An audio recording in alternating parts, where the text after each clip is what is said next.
To my acknowledgements before I cried, but now I'm not so sure. Thank you, Will.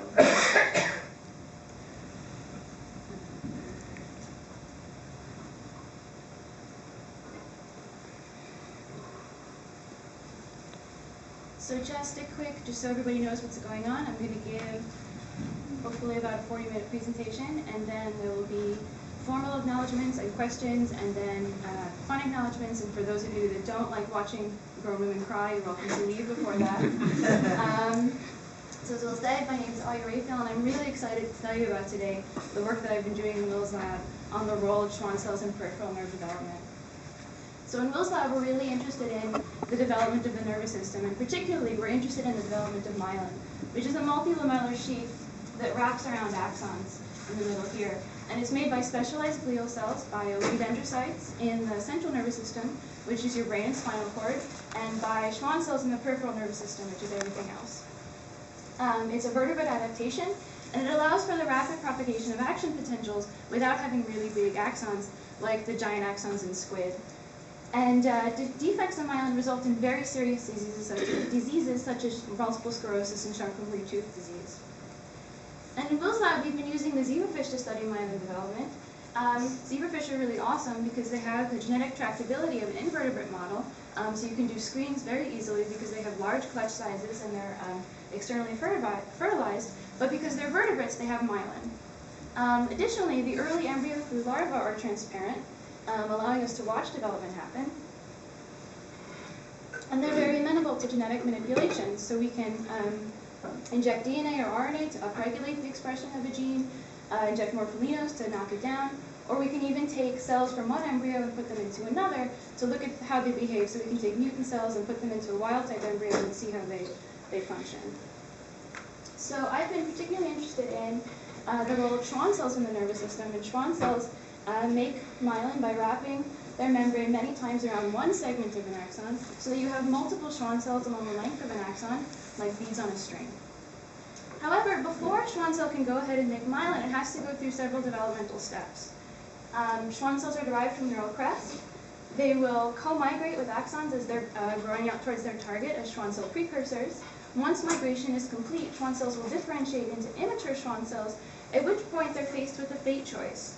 Schwann cells that wind up associated with larger caliber axons will become pro-myelinating and then myelinating Schwann cells, whereas those that are associated with several small caliber axons will ensheath them as a non-myelinating Schwann cell.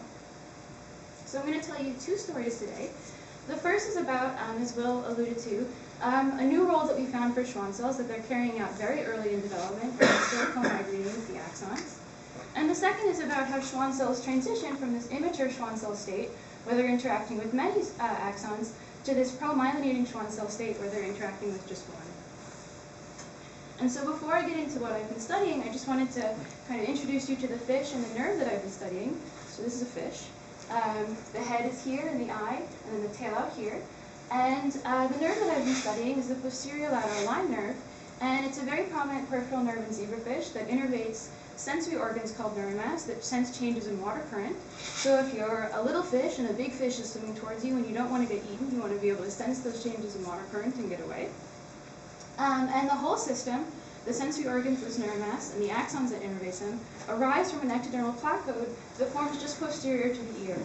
And the posterior portion of this is going to give rise to a migrating primordium. It's going to migrate the length of the fish, depositing clusters of cells that will ultimately differentiate into those neuromasts. And the anterior portion will give rise to the ganglion of the lateral line nerve, so it will contain the cell bodies of the axons that will go ahead and innervate those neuromasts. And the third component, and of course my favorite, is the Schwann cells that will coalesce with these ganglia, and so now the system's ready to go.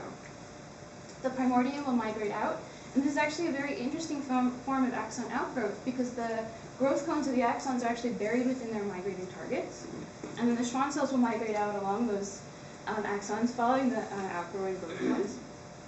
The primordium will bud off groups of cells that it will then deposit, and again those will give rise to the sensory organs, the neuromass.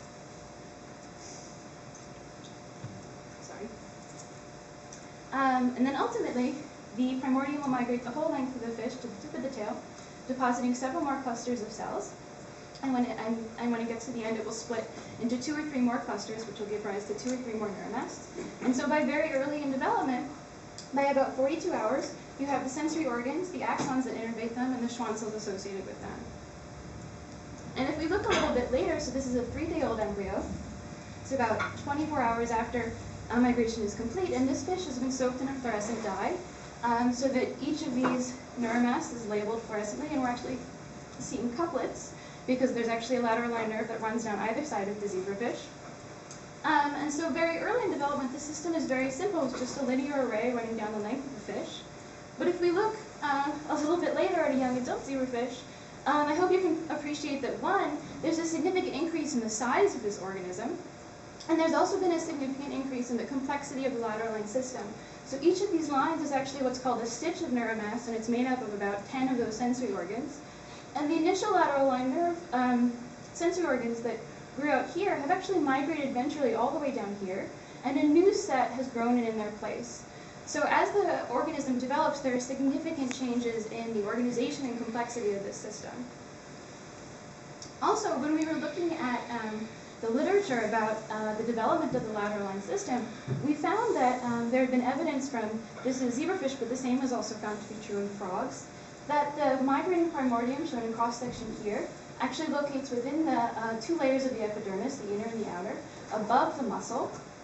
But we know from looking at older zebrafish, and the same is also true in frogs and newts, and here's a cartoon from Xenophis, that the sensory organs, the neuromasts, are located within the epidermis, but the nerve itself actually winds up being located within the dermis. And so we wondered, is it possible, number one, that since the primordium is growing out within the epidermis, that maybe the nerve is also initially in the epidermis? And if that's true, how does it ultimately get excluded from the epidermis and localized to the dermis? And so to get at this question, I looked very early in development, while the lateral line nerve and the lateral line primordium were still migrating out. And just to orient you to what you're seeing, this is a cross-section through the fish and a cross-section through the lateral line nerve. Schwann cells are in green, and axons are in Stanford Cardinal red, to match the cartoons. And so at this very early stage, we find that the lateral line nerve, the Schwann cells, and the axons are actually located within the epidermis, above this epidermal basement membrane. But if we look a little bit later, we can actually catch the nerve transitioning. So now we have basement membrane both above and below the lateral line nerve, suggesting that it's kind of starting to push through that basement membrane. And then finally, if we look a little bit later, we find the nerve in its mature location below this epidermal basement membrane.